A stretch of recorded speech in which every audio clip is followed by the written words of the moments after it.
Di hari yang memilukan, tatkala sang Masih yang dijanjikan, Hazrat Mirza Ghulam Ahmad alaihissalam wafat, kala itu seorang putranya berdiri di sisi tempat tidur beliau seraya berkata, "Bahkan jika semua orang meninggalkanmu dan aku ditinggalkan seorang diri, maka aku akan tetap di sisimu dan akan menghadapi semua yang menentang dan menyerangmu."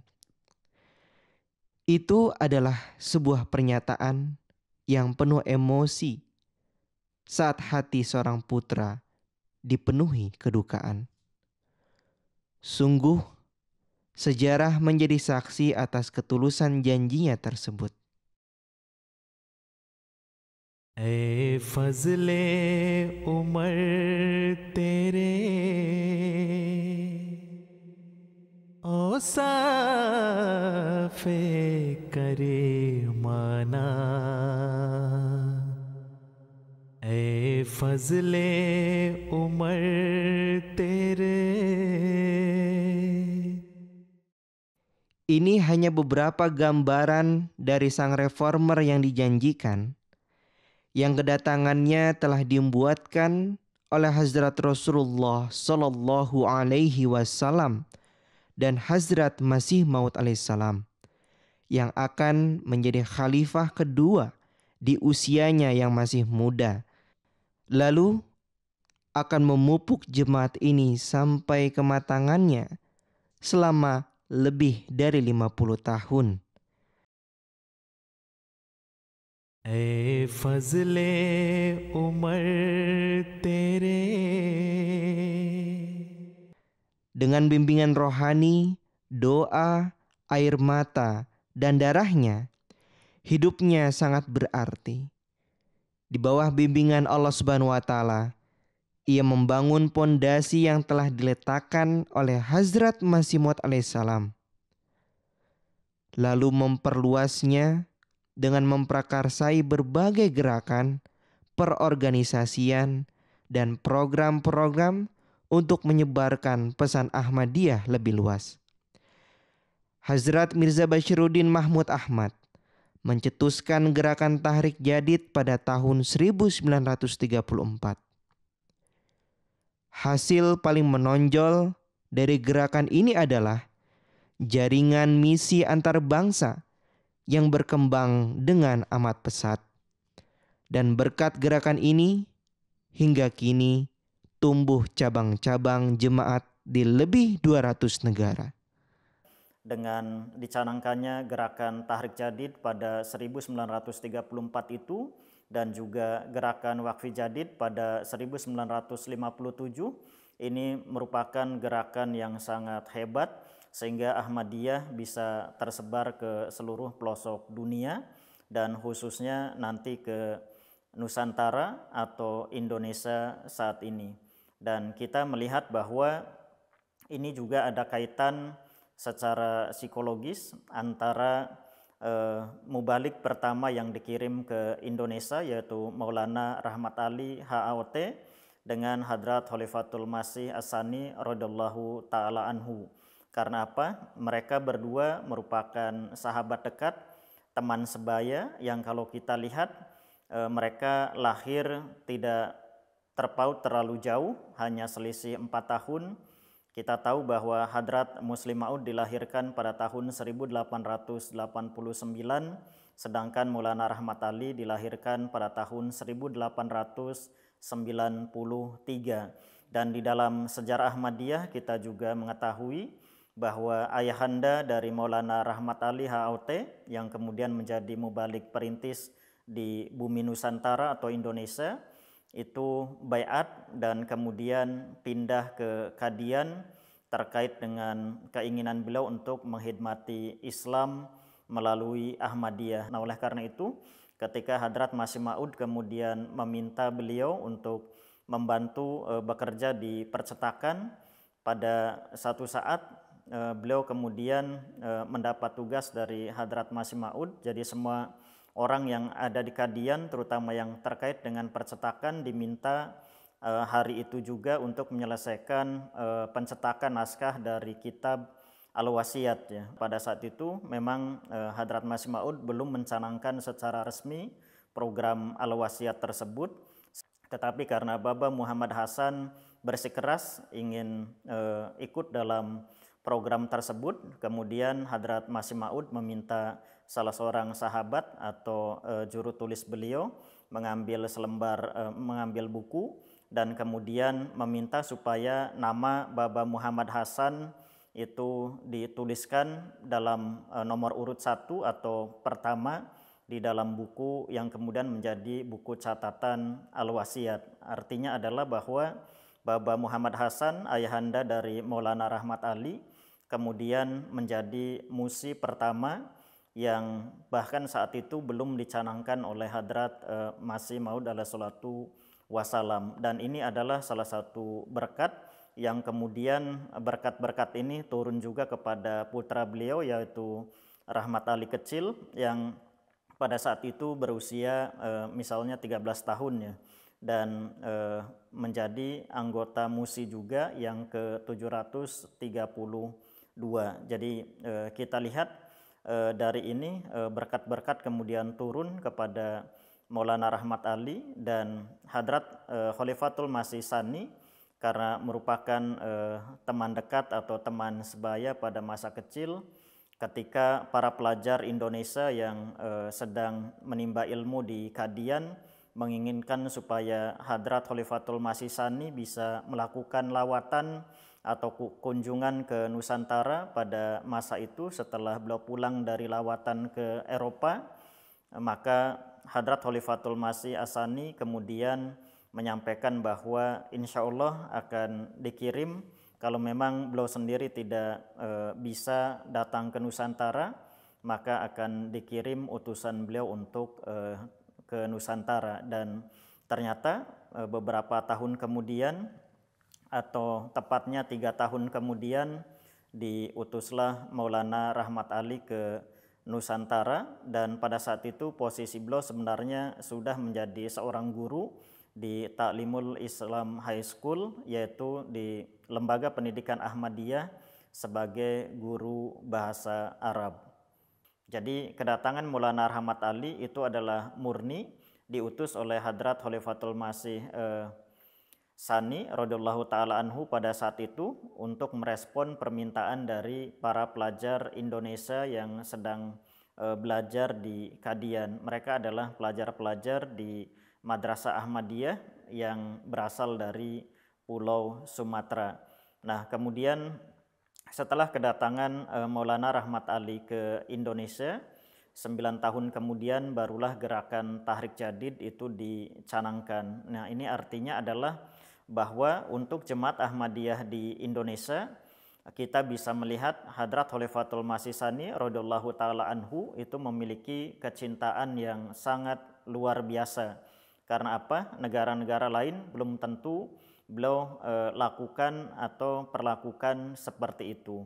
Memang ada beberapa negara yang secara khusus juga dikirim mubalik ke sana, tetapi kadarnya berbeda. Maksudnya apabila kita bandingkan Jemaat Ahmadiyah Indonesia dengan jemaat lain, itu orang yang dikirim ke sana memiliki hubungan yang tidak terlalu erat dengan beliau, walaupun semua mubalik itu sama-sama di bawah kepemimpinan atau di bawah naungan beliau ya. Indonesia mendapat karunia yang khusus karena mubalik yang dikirim pertama ke Nusantara ini adalah orang yang sangat dekat dengan beliau dan merupakan teman sebaya ketika kecil, dan juga orang yang sama-sama hidup di Kadian dalam masa yang hampir bersamaan. Selama setengah abad kepemimpinannya sebagai Khalifah Ahmadiyah, sejak 1914 hingga 1965, beliau menyaksikan gejolak dunia yang tak kunjung reda. Perang Dunia Kedua menjadi titik balik pandangannya, mendorong beliau untuk lantang menyuarakan keprihatinan atas nasib tanah suci. Dalam berbagai pidato, beliau menyeru umat Islam, khususnya di kawasan Arab, untuk bersatu, melindungi tanah suci, dan berkorban demi Palestina. Selain di dunia internasional, dunia Islam juga yang sedang mengupayakan kemerdekaan itu adalah Nusantara atau Hindia Belanda atau Indonesia. Nah, terkait dengan Indonesia, betapa Hadrat Khalifatul Masih Tsani radhiyallahu taala anhu itu menaruh perhatian khusus sehingga kemudian ketika bangsa Indonesia ingin mencapai kemerdekaannya, Khalifah Hadrat Khalifatul Masih Tsani radhiyallahu taala anhu kemudian memerintahkan para mubalik yang ada di seluruh dunia dan juga anggota Jemaat Ahmadiyah yang tersebar di seluruh dunia untuk melakukan puasa nafal Senin Kamis, dan khusus ini ditujukan supaya bangsa Indonesia atau khususnya Muslim di Indonesia bisa meraih kemerdekaan dari penjajah Belanda. Dan ini bisa kita lihat bahwa seruan dari Khalifah Ahmadiyah yang kedua tersebut merupakan sesuatu yang sangat luar biasa, di mana tidak ada pemimpin dunia atau pemimpin politik lainnya yang menyerukan hal serupa, tetapi beliau dengan usaha ruhani tersebut menyerukan supaya para anggota Jemaat Ahmadiyah, terutama para mubaliknya, bisa menyampaikan kepada anggotanya supaya mereka melaksanakan puasa Senin Kemis sampai kemerdekaan Indonesia ini bisa tercapai. फजले उमर तेरे. Khalifah yang kedua juga kemudian menginstruksikan mubalik-mubalik yang bertugas di Indonesia atau di negara-negara luar Indonesia untuk membantu perjuangan Indonesia dengan beberapa cara sesuai dengan kemampuan mereka. Misalnya kepada Said Shah Muhammad Al-Jailani yang saat itu masih bertugas di Jawa Tengah atau di Purwokerto dan Yogyakarta dan menjadi sahabat dekat dari Bung Karno, dan bahkan kemudian menjadi salah satu dari tim penasehat Bung Karno atau tim 12. Bagaimana peran dari Said Shah Muhammad Jailani ini sangat signifikan, bahkan membantu perjuangan kemerdekaan Republik Indonesia dengan cara menyelundupkan uang atau modal untuk kemerdekaan dengan menyabung nyawa di daerah-daerah yang terbilang konflik, dengan alasan bahwa kalau yang membawa modal atau uang untuk perjuangan itu adalah warga negara asing, itu otomatis tidak akan dicurigai oleh pihak kolonial atau penjajah Belanda. Dan itu terbukti bahwa Said Shah Muhammad Al-Jailani kemudian berhasil melakukan tugas khusus dari Bung Karno tersebut, dan kemudian beliau menjadi salah satu tim penasehat dari 12 orang yang juga kemudian sebagai orang non-Indonesia pertama yang ikut dalam rombongan Presiden Soekarno ketika melakukan penerbangan dari Yogyakarta ke Jakarta. Dan yang lainnya adalah kita tahu juga ada mubalik-mubalik Ahmadiyah di Indonesia yang diminta secara khusus oleh Hadrat Khalifah untuk melakukan perjuangan, membantu perjuangan dengan menyebarluaskan informasi kemerdekaan Republik Indonesia ke luar negeri melalui sarana publikasi dan juga siaran radio yang memang saat itu sangat marak ya. Nah, mubalik-mubalik Indonesia atau yang ditugaskan di Indonesia kemudian menyampaikan berita kemerdekaan Republik Indonesia itu melalui siaran radio dan juga publikasi-publikasi yang diterbitkan ke beberapa negara, dan itu akhirnya negara-negara tersebut mengetahui, misalnya negara yang berbahasa Arab, berbahasa Inggris, dan berbahasa Urdu. Mereka akhirnya mengetahui bahwa ternyata Indonesia telah meraih kemerdekaannya pada 17 Agustus 1945. Sebagai bukti kecintaannya kepada bangsa Indonesia, beliau juga mengirimkan hadiah istimewa berupa tabaruk karya Hazrat Masih Maud alaihissalam yang ditujukan khusus bagi Jemaat Ahmadiyah Indonesia. Tidak tanggung-tanggung, manuskrip yang menjadi tabaruk bagi Jemaat Ahmadiyah Indonesia merupakan tulisan tangan dari Hazrat Masih Maud alaihissalam sendiri yang terdiri dari 4 lembar atau 8 halaman naskah kitab Hakikatul Wahyi. Alhamdulillah dengan kurnia Allah Ta'ala bahwa kita bangsa Indonesia, ya jemaat Indonesia itu mendapatkan satu tabaruk ya, yang sangat penting dari Hajat Khalifatul Masih Tsani radhiyallahu anhu ya, Hajat Pejabat Suri Muhammad Ahmad ya. Di mana tabaruk ini tidak ada negara lain, ya, hanya Indonesia yang diberikan oleh beliau. Itu pada tahun 1954 ya. Wakil Ketua Jemaat Ahmadiyah Indonesia yang bernama Raden Hidayat ya, datang ke Rabuah untuk ikut serta dalam Jalsa Salanah tahun 1954. Ya. Seketika beliau mau kembali ke Indonesia ya, beliau dipanggil oleh Khalifatul Masih kedua ya. Kemudian Khalifatul Masih kedua memberikan satu tabaruk ya, yaitu tulisan Hajat Imam Mahdi alaihissalam ya. Bagaimana Khalifatul Masih kedua ini ya memberikan tabaruk ini demikian ya, dan sebagai pengantar tabaruk ini ya. Dia menulis surat ke Jemaat Indonesia. Ini saya akan bacakan terjemahannya. Beliau tulis dalam bahasa Urdu dan ini aslinya bahasa Urdu ya. Ini aslinya pengantar surat dari beliau mengirimkan nanti akan saya tunjukkan naskah ya. Asli yang ditulis oleh Hajat Imam Mahdi alaihissalam. Dan terjemahannya saya akan baca. Jemaat Ahmadiyah Indonesia, semoga Allah Ta'ala menjadi pelindung dan penolong bagi kalian. Assalamualaikum warahmatullahi wabarakatuh. Setelah menyaksikan keikhlasan dan kecintaan jemaat saudara-saudara kepada Ahmadiyah, saya kirimkan kepada saudara-saudara sebuah tabaruk Hajat Masih Maud alaihissalam, dan ini adalah sebuah tulisan tangan beliau sendiri yang berbarkat, yaitu sebanyak 4 lembar 8 halaman. Sebenarnya ini adalah bagian dari naskah atau konsep buku beliau Hakikatul Wahyu. Namun hendaknya diingat bahwa ini adalah naskah atau konsep asli tulisan tangan beliau. Dalam proses pencetakan Hakikatul Wahyu, dengan membandingkan naskah asli pada hasil percetakannya serta dengan meneliti terjemahannya, telah diadakan sedikit perbaikan.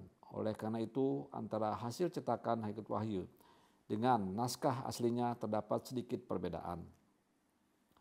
Mengenai perbedaan ini hendaknya diingat bahwa buku Hakikatul Wahyu yang telah dicetak itulah yang sebenarnya. Sedangkan yang tertara pada naskah ini merupakan tabi atau yang mengikutinya. Naskah ini dari segi tabaruk mengandung nilai yang lebih tinggi, sedangkan cetakan Hakikatul Wahyu dari segi kebenarannya mengandung nilai yang lebih tinggi. Semoga Allah Ta'ala memberikan taufik kepada saudara-saudara untuk tetap memahami nilainya dan untuk menghargainya. Wassalam yang lemah, Mirza Mahmud Ahmad. ऐ फजले उमर तेरे. Sejak tahun itu, dan kemudian kita banyak yang nggak tahu ya, banyak tidak tahu ini ada tabaruk ini. Dan saya sendiri juga banyak nggak tahu juga, pernah dengar sih tapi nggak tahu. Namun ketika Indonesia dipimpin oleh sebagai amirnya Maulana Haji Abdul Basit Zahid, ya, zaman beliau itulah kemudian kita mengetahui adanya ini berkat dari dihutbahkan oleh Khalifatul Masih Al-Hamis Abdul Aziz ya, pada khutbah Jum'ah yang beliau sampaikan pada tanggal 15 Januari 2016. Ya. Beliau bersabda, Hajat Khalifatul Masih Tsani bersabda, Beberapa hari yang lalu saya menemukan sebuah tulisan lama Hazrat Masih Maud alaihissalam. Saya telah mengirimkan tulisan tersebut ke Indonesia agar amanat itu dijaga di sana dan agar jemaat di sana memperoleh berkat darinya.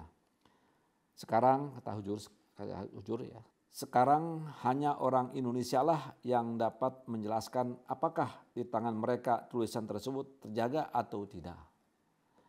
Ini yaitu disampaikan pada 15 Januari 2016 pada khutbah Jumat. Apapun yang dihormatkan oleh Huzur, apalagi masalah hal yang penting ya, itu tentu mengandung satu keberkatan yang luar biasa ya. Karena di dalam buku Hajat Imam alaihissalam ya, beliau juga menulis tentang tabaruk. Yaitu kata beliau, seorang utusan Allah Ta'ala, seorang nabi, pada waliullah, orang suci, apapun yang ada pada dirinya dan pada sekitarnya, termasuk pakaian dan lain-lain ya, tulisan apapun ya, itu mengandung tabaruk ya. Dan ini apalagi ini adalah merupakan tulisan langsung dari tangan seorang Al-Masih Maud ya, seorang Imam Mahdi, seorang Nabi Buruji dari Rasulullah SAW ya. Itu menulis banyak wahyu dalam tulisannya ini ya, yang dijahitkan dalam tulisan ini wahyu dari Allah Ta'ala ya. Itu diberikan kepada orang Indonesia oleh Khalifatul Masih kedua radhiyallahu anhu. Berarti ini insya Allah mudah-mudahan kita bangsa Indonesia dan jemaat Indonesia mendapat berkat yang luar biasa. Tabaruk ini saat ini berada di Indonesia sejak tahun 1955 dan artinya bahwa tujuan dari diberikannya tabaruk itu adalah sesuai dengan apa yang terkandung di dalam 8 halaman atau 4 lembar kitab Hakikatul Wahyu tersebut. Jadi salah satunya adalah di sana disebutkan bahwa Barsyah Tereka Prongse Barkat Dundengge ini adalah menjadi tujuan tersirat dari diberikannya tabaruk tersebut, bahwa nanti suatu saat raja-raja akan mengambil berkat dari pakaian engkau. Ini dimaksudkan bahwa suatu saat di Indonesia akan ada seorang pemimpin yang juga akan mengambil berkat dari pakaian beliau.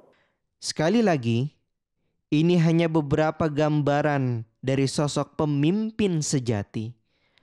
Hazrat Mirza Bashiruddin Mahmud Ahmad, putra yang dijanjikan dari Masih dan Mahdi yang dijanjikan, Hazrat Mirza Ghulam Ahmad alaihissalam.